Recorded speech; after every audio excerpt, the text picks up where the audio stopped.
Chapter 22. Some Local Myths. 1 Timothy 4:7. Have nothing to do with godless myths and old wives' tales. Rather, train yourselves to be godly. Haiti could be a very strange place. Because the people in general were uneducated, there were many things that they did and believed that simply boggled our minds as completely crazy. Here are a few of them. Loup-garou.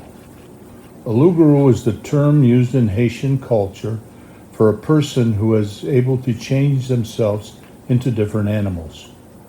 This may sound like a children's tale, but many of the adults believed it and would argue with us. Not being able to convince us, they would throw their hands in the air and exclaim that we were blanc. In their minds, we could not understand because we were white. After all, they had told us a true tale to convince us, and we still didn't believe. They knew a man who was a loup-garou. They had been to his place to visit him one evening.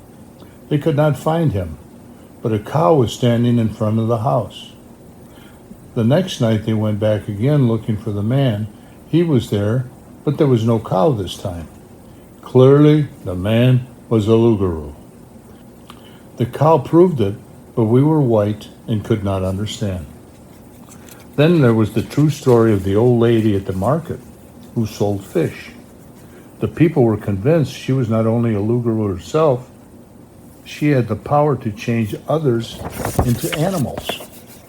Ed was told that she turned children into fish, and that was how she always had fish to sell.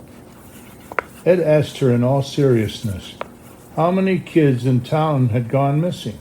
None, they said, and then she got the point of what he was saying.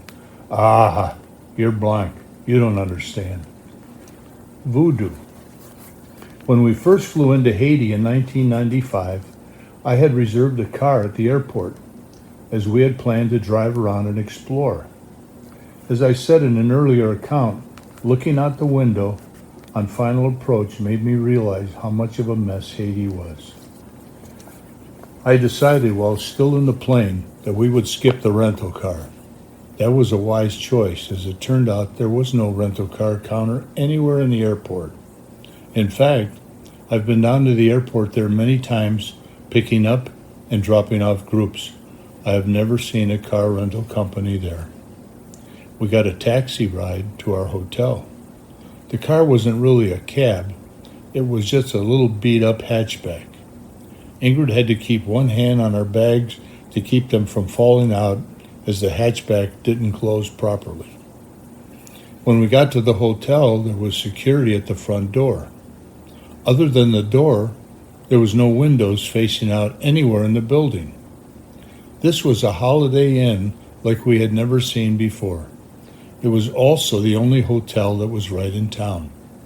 We were a block from the presidential palace. The hotel was 3 stories high, surrounding one big courtyard with all the rooms facing in. From what I could tell, the only other guests were a New York Times reporter and an American who was fixing the hotel water system. Once we were in our room, Karina announced that she was thirsty. I went to the front desk to see what was available and was told that the hotel had nothing, but there was a small market 2 blocks away. I stepped out the front door and started walking.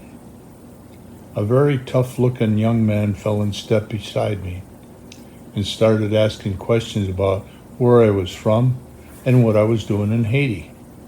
He wanted to be a guide and showed me around. I decided to trust him. He looked rather scary, but that seemed to be a positive thing, as anyone who approached me had him step in the way. I bought some drinks and took them back to the hotel, then met the fellow, whose name was Joe, to go on a walking tour of Port-au-Prince. I saw some pretty sad and frightening things that day, but came to trust Joe. He had a friend with a car, and we made arrangements for Joe to come with his friend Anthony and his car the following day. My family traveled all over with them in the car for the rest of the week. But the purpose of me telling this tale is not where we went. The story here is the car itself. It was a big old black Chevy Impala from the days when cars were big. It was also riddled with what appeared to be bullet holes. Everywhere we went, people would see the car and looked frightened. Ingrid and I both noticed this and wondered who or what it was that was making the people look frightened. We finally asked what the deal was, and Anthony explained. The United Nations had placed an embargo on Haiti, trying to force out a dictator. As a result of the embargo, there was no fuel and no business, so they had to park the car. They were worried about the car being vandalized and stripped for parts, so they came up with the idea of using voodoo to keep people away from the car. They shot holes in the doors and hood of the car depicting voodoo images, and the car was then left untouched. The embargo was now over, and the UN was occupying the country until the new elections in a few weeks. This fear of voodoo was still keeping leery Haitians away from the car and us. When we first arrived in Haiti with the boat, I was able to find Anthony again and used him as my driver when we anchored in Port-au-Prince. I was never to see Joe again, however. Anthony told me Joe had killed someone and was now in jail. Solar eclipse. We happened to be in Haiti when a partial solar eclipse occurred. Coming from an educated population, we understood that looking directly into the sun could hurt your eyes. During a solar eclipse, it is easier to look directly at the sun, and the result is a risk of eye damage. What the general population of Haiti understood got switched around. They thought that something happened to the sun that made it dangerous to be outside. If you were outside during an eclipse, you would go blind. Free Ed was in Port-au-Prince in an area he has known during the eclipse.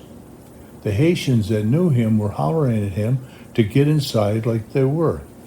He would go blind. He tried telling them he was fine as long as he was not looking at the sun. Their response, of course, was, "He's blind. He don't understand." A shower after sunset.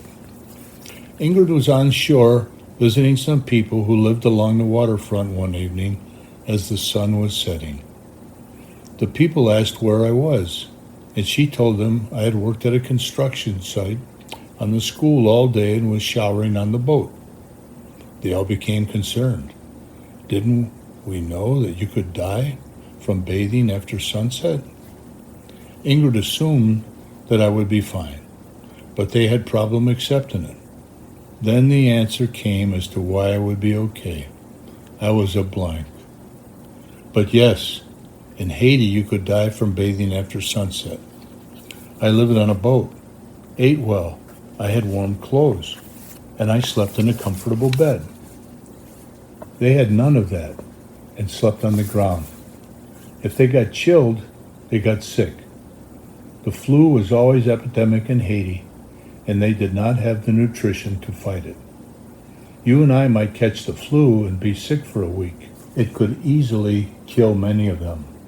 That is why they did not bathe after the sun went down. So, am I making the Haitians look stupid with these little stories? They were far from stupid. They were ignorant, and that is a huge difference. They never got the basics of education. The government either did not care or purposely kept the population uneducated to keep control.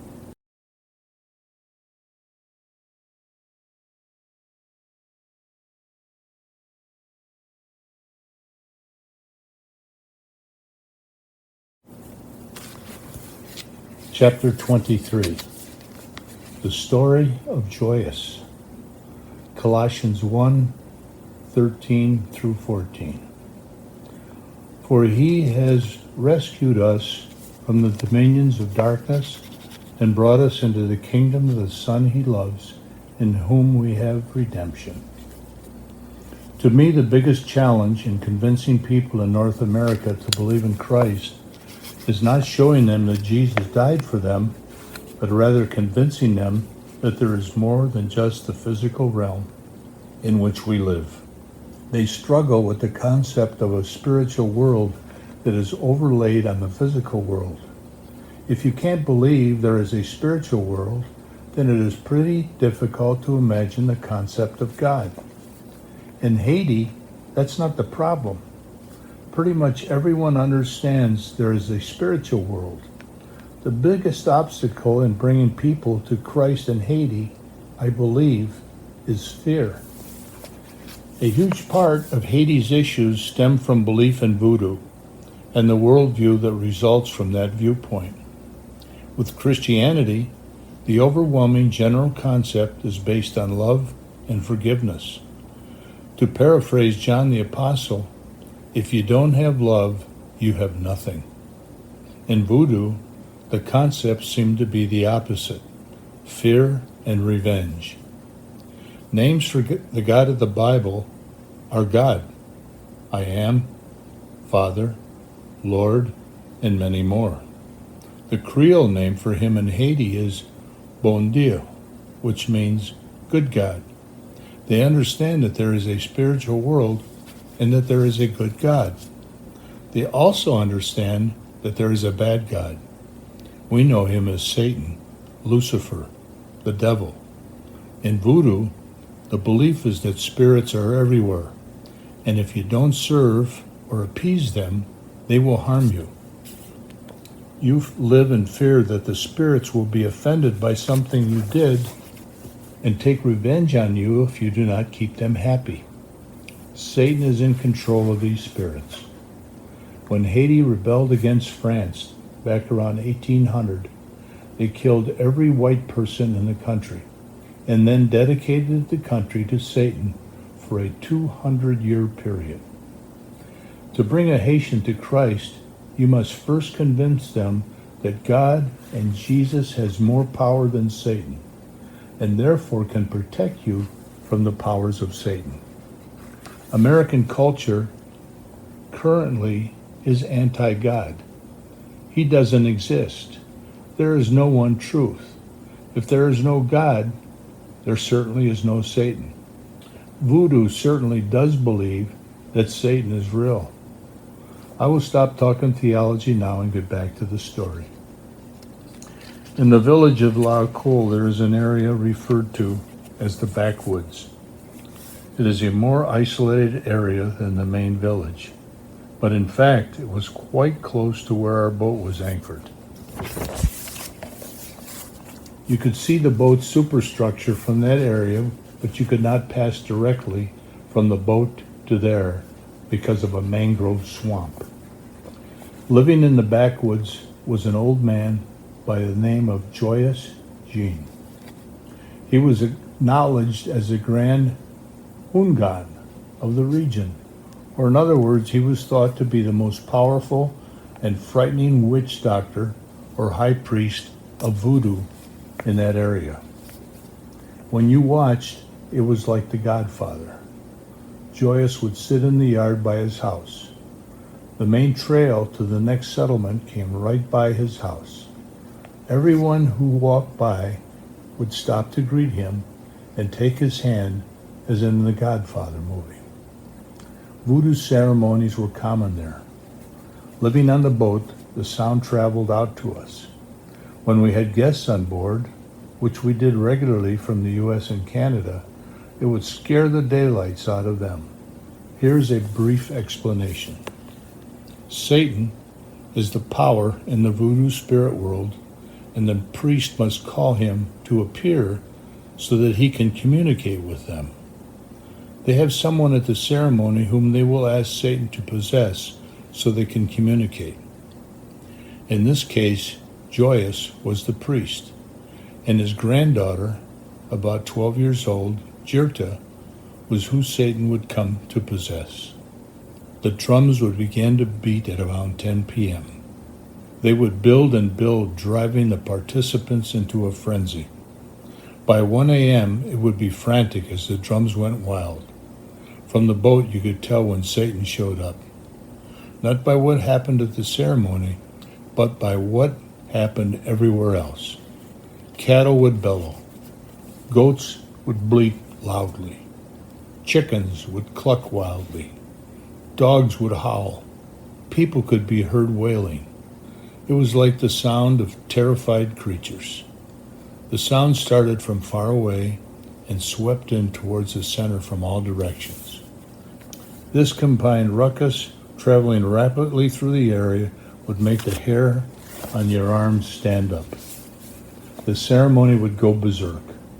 Satan had arrived, and the visitors on our boat from North America were freaked and frightened. They could not comprehend the reality that Satan was just over past the mangroves. We would go back to the backwoods on a regular basis. Joyous would be playing a card game or dominoes, and we would visit. One morning, Samuel and I stopped by. Joyous was playing cards with a friend, but things felt differently that day. Joyous became agitated and started speaking loudly.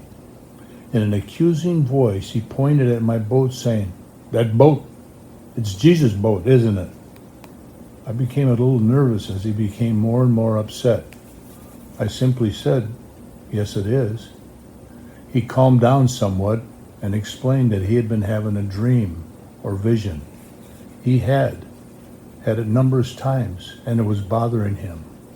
He told me that he was over 80 years old and that he had been possessed by a spirit who had guided him since he was 16. This spirit enabled him to communicate with other spirits, he said. He had been asking them what the vision meant, but they were not answering him. He wanted to know if I could explain it, and told him what it meant. Feeling more than a little nervous, I asked him to tell me the dream. In the dream, he was in the backwoods by his house, when what he called a large flaming chicken, bird, flew over him. The bird had fire coming from it and appeared to be made of glowing brass. As the bird circled overhead, the sky became dark and a huge storm battered his people. People were dying, their homes were collapsing, and their livestock and crops were being destroyed. He stood by his battered home and cried it out to Bon Dieu for help. The storm stopped, and all came back to life. The flaming bird then returned. It was angry and wanted revenge on him for calling out to God. He said, as the bird circled over him, the clouds darkened as the storm appeared to rebuild. But as the bird circled out over our boat, it was destroyed in a flash of light, and the rebuilding storm vanished. Taking a moment to breathe and let God filter my thoughts, I began to tell him what was in my mind. Satan was the bird. He reigned through terror and fear. The boat was Jesus, I told him.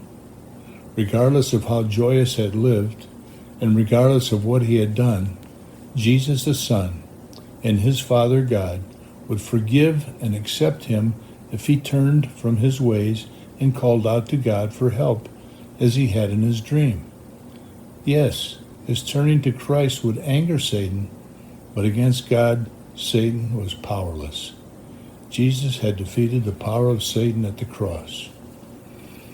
I told him that he was having the dream because Jesus was calling him. He had a decision to make. At this point, one of Joyous's friends jumped up in anger, hollering that he wanted nothing to do with Jesus, and stormed off. Everyone else became quiet, waiting for Joyous to say something against Jesus. I could hear my heart beating while I was trying to stay calm. After a moment, he quietly said, "Yes, Jesus is calling me." Right there and then, his world changed.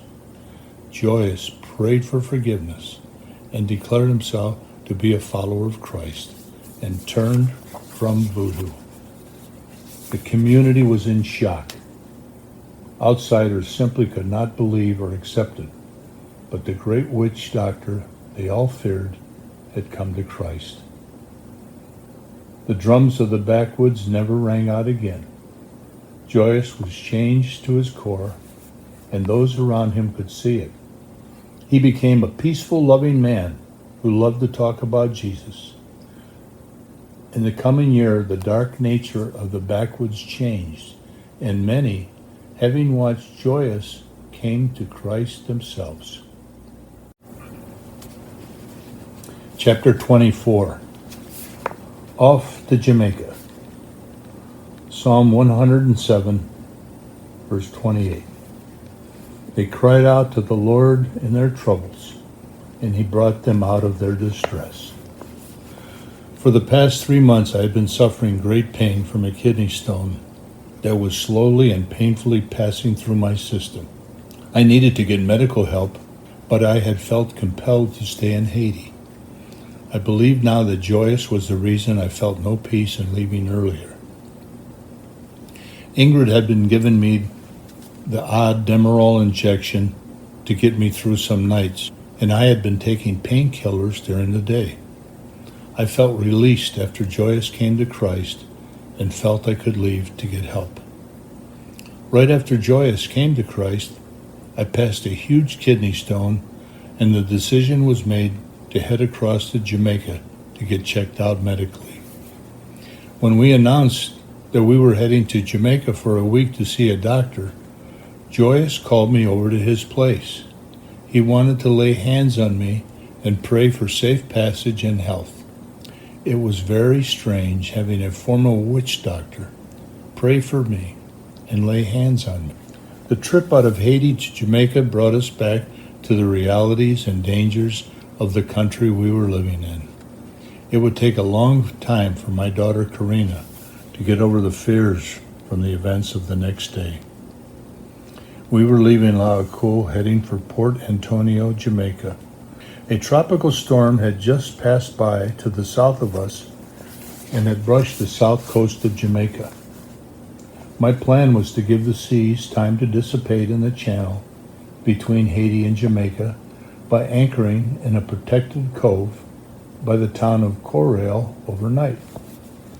We had anchored shortly after noon in a protective cove near the town. I had intentionally anchored out by the mangroves away from town so as not to attract too much attention. We would rest up there for the crossing the next day. Shortly after anchoring, we were approached by a small rowboat with some young men in it. Yes, that single male group, 20 to 25 years old. They were becoming very persistent in asking for things. I explained that we were just passing through on our way to Jamaica and had nothing to give. Having people ask for things was not unusual, but their level of aggression was. They left, heading in through the mangroves. I should mention again that since leaving Canada, we had carried an old .303 rifle on board that was given to me by my father, who worried about pirates. On a trip into Florida, we had also been given a .357 revolver by a concerned supporter. These guns were legal in Haiti as long as they never left the boat. Sometime after the young men left, a flotilla of 18 dugouts came out of the mangroves heading straight for us. Each dugout had at least 2 people in it. They got to the boat and started to scramble aboard. Many of them were armed with machetes. We had gotten the engines going as soon as we saw them coming and were working at getting the anchor up. The attack was coming from the stern as it was easiest to get aboard there. It was clear that we were in a life-threatening situation. Angry gangs of young men in Haiti was never good news. I pulled the revolver out and it had a positive effect. Some of the more timid jumped overboard, but some kept coming. I was trying to determine where my 6 shots would be the most effective. Who were the leaders that I would shoot first. Karina hollered that a man had just come up aboard with a shotgun. My arm came up to fire. As it did, the man with the shotgun hollered in English that he was Haitian Coast Guard and to get the boat moving while he dealt with the mob. I believed him. We got the anchor up and went to power, leaving many in the water behind us. Getting the anchor up is normally a slow procedure. The anchor itself weighs about 135 pounds, and there were 300 feet of heavy chain. A massive hand winch brought it all aboard. One person cranked the winch, while another powered the boat slowly up the anchor line. The fellow with the shotgun was indeed the Haitian Coast Guard. He had been aboard before with a boarding party that had checked us out at Ibo. He knew exactly who we were and what we did. We were over 100 miles from there now, and he just happened to be sitting on the wharf in Coral visiting some people. He was about a mile away when he figured out about what was going to happen. He came flying over in a commandeered small powerboat. He saved many lives that day, ours and at least 6 Haitians. I am not a big believer in coincidence. I believe to this day that God put him there in Conrail that day. But this story is far from over. All the invaders were off the boat now. Just us and the off-duty Coast Guard officer, being pursued now by a flotilla of small boats blocking us into a small harbor. The Coast Guard officer told us we would have to get the magistrate judge onto the boat to determine what had happened. He wanted us to pull up to the dock at Coral. When we got close to the dock, we saw that it had been taken over by an angry mob, so we circled away and went into a holding pattern in the harbor, still pursued by a flotilla of small boats. The magistrate came out to us by a small outboard boat. We got him aboard and continued circling. He looked at our paperwork. We were thankful again to Pastor August of Eve.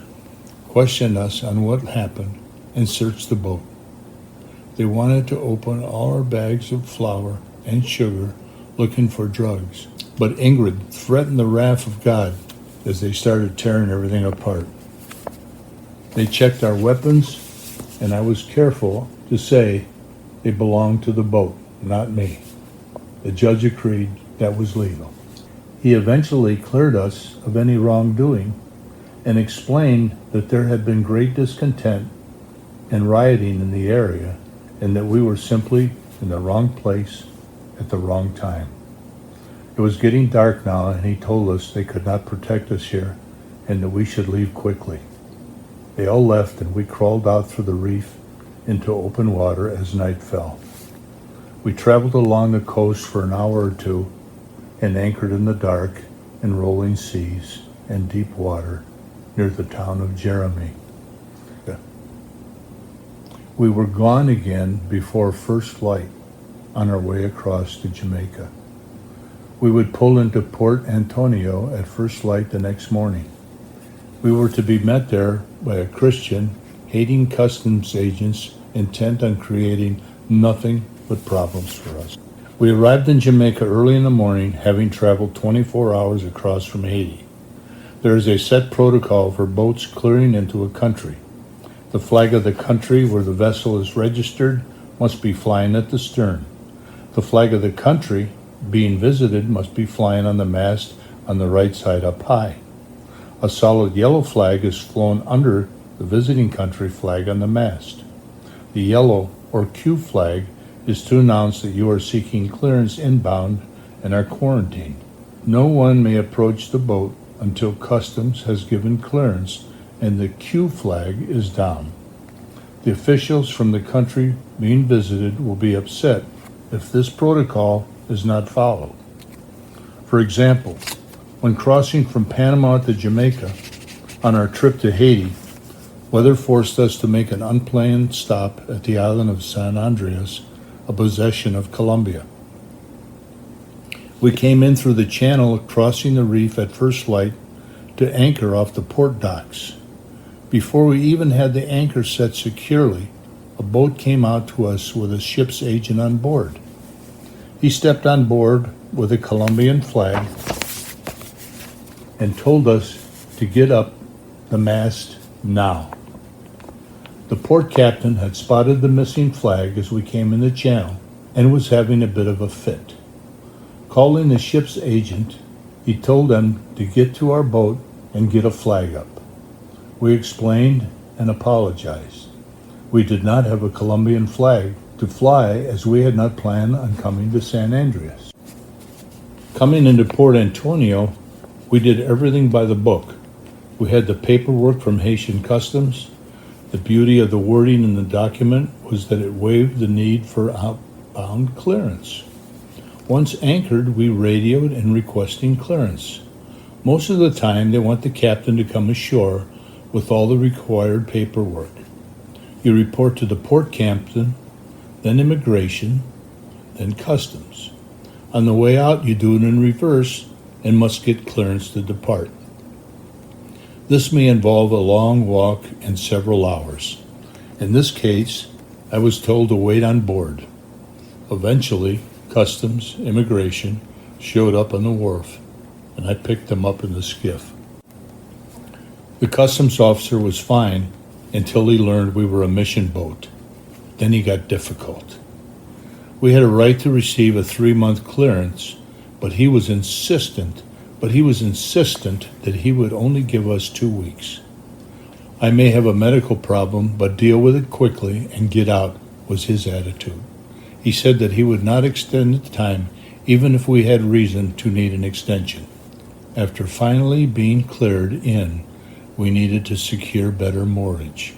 We made a deal with a German-owned restaurant bar to tie our stern to their wharf. We dropped an anchor, let out chain, and then powered in reverse to thoroughly set up the anchor. Then we let our boat chain get to the stern to the dock and tie up.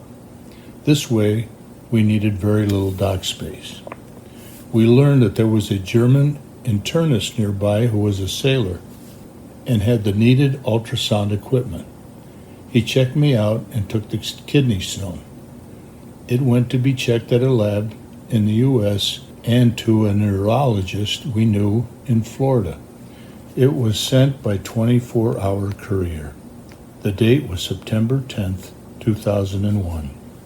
The next morning, the owners of the bar called to us to come to the dock.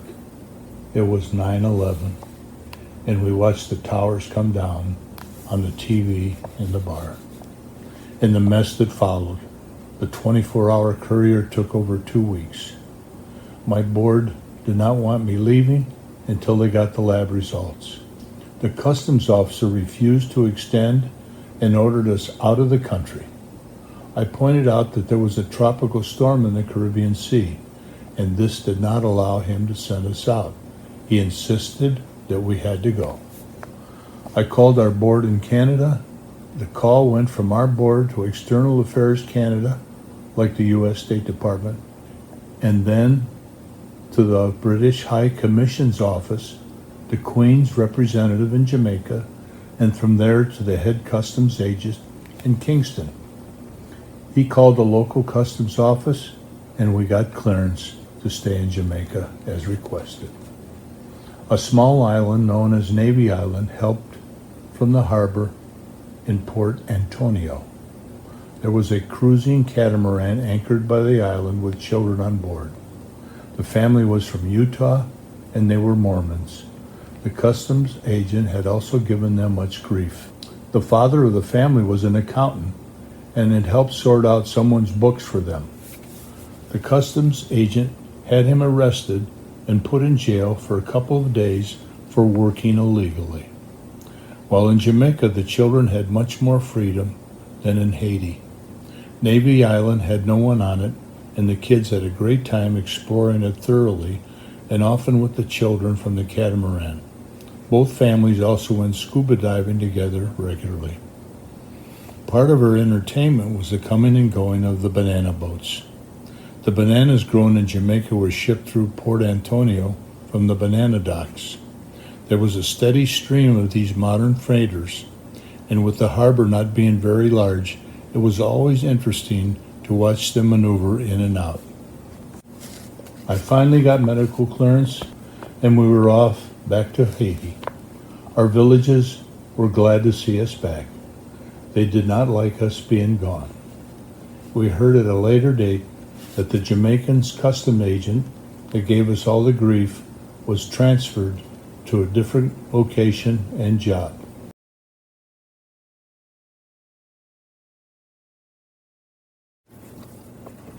Chapter 25. Ingrid and the Backwoods. Jeremiah 1, verse 5. Before I formed you in the womb, I knew you. Before you were born, I set you apart. I appointed you as a prophet to the nations. Let me start off here by saying a few things about my wife Ingrid before I start with the next tale. She often wondered why God chose to speak directly to me, and she never got to have such a direct experience. My answer was simple. She had more faith than I did. If she had come to me to tell me what God was telling her, I would have questioned her sanity. But she had faith that was strong enough to simply agree and trust. The things that were accomplished in Haiti happened in large part because she was there. Ingrid is a people person and a hugger.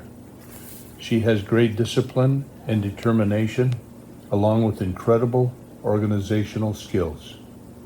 When we went ashore, she excelled. The kids and grown-ups may have liked me and appreciated what I did, but they loved Ingrid. She was the vitamin lady.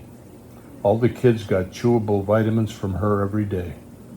They would line up to get them, and that in itself was an amazing thing.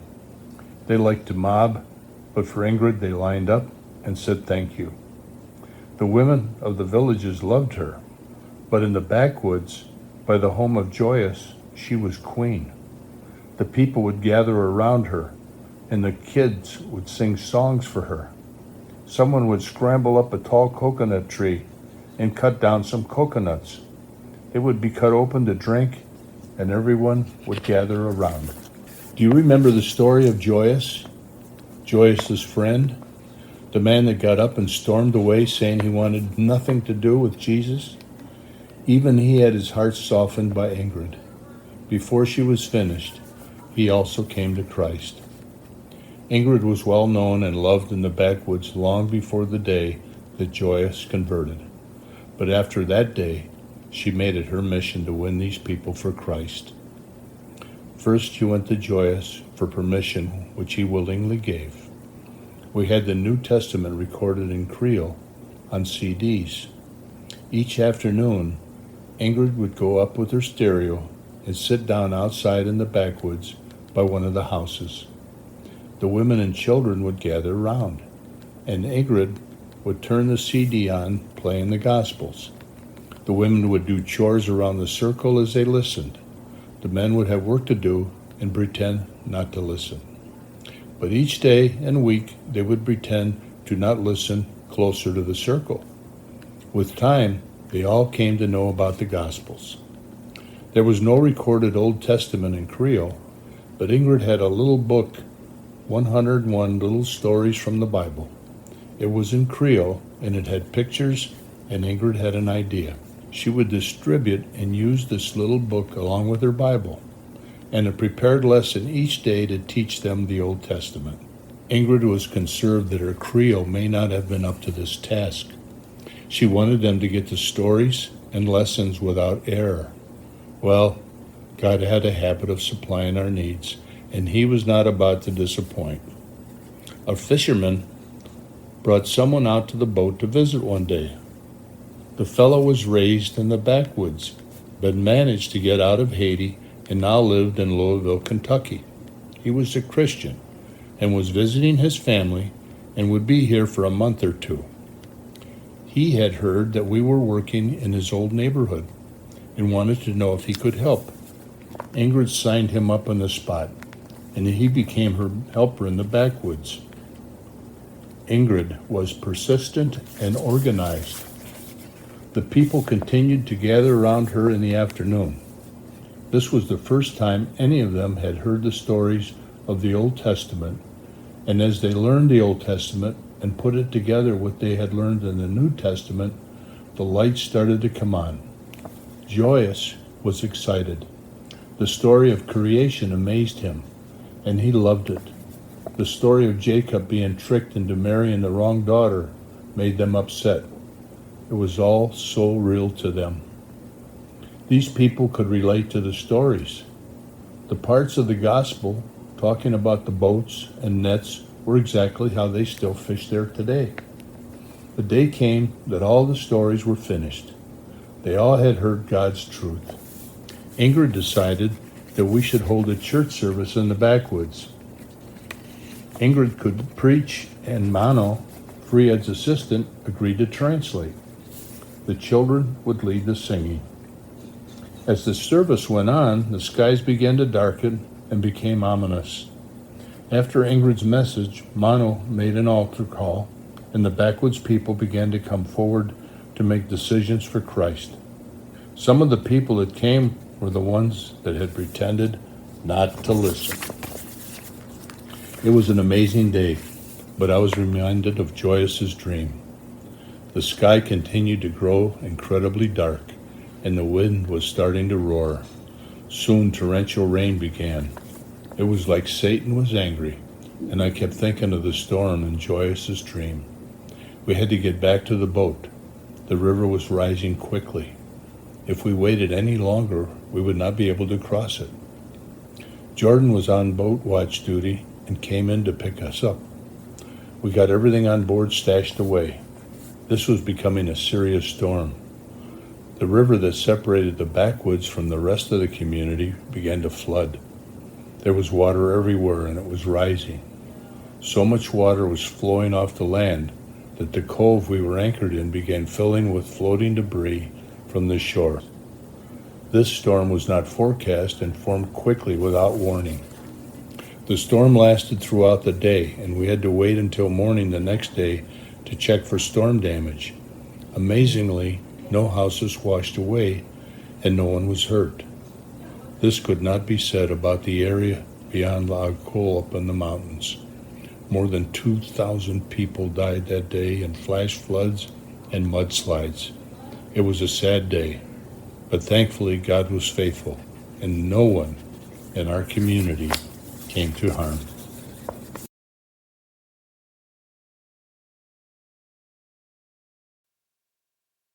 Chapter 26. Karina and Jordan.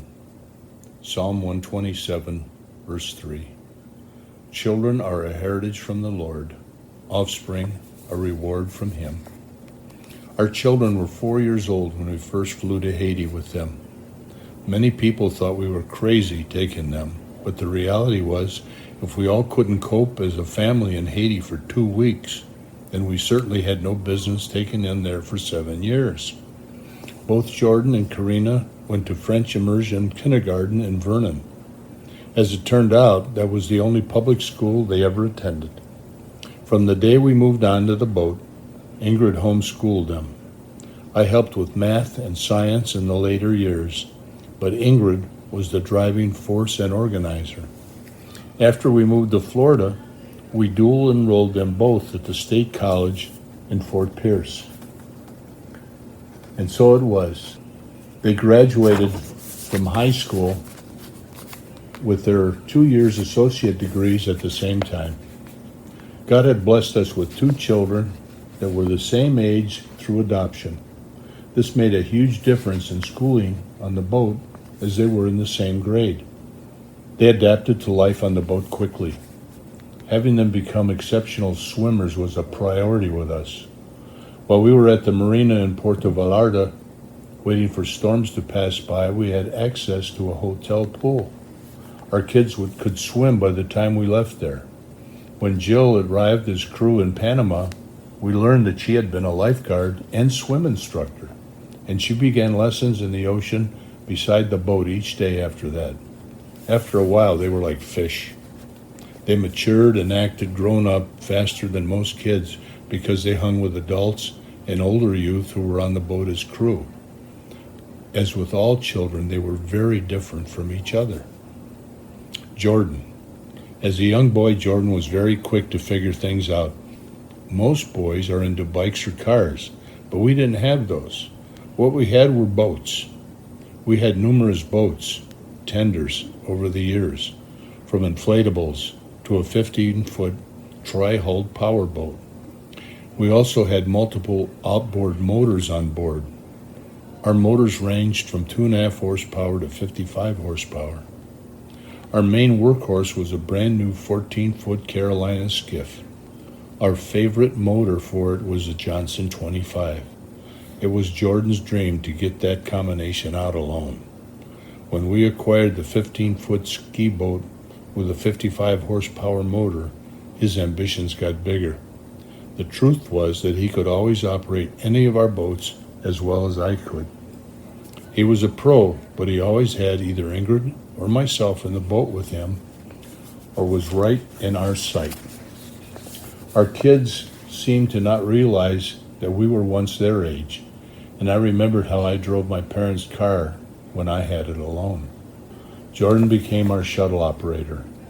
In Haiti, we were always at anchor as opposed to being at a dock. If I went ashore, Jordan ran me there in the skiff, but normally with a small 5 horsepower motor.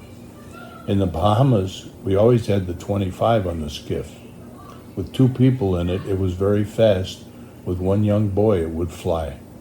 One day I relented and let Jordan run the boat alone to go 2 miles across the bay into Georgetown.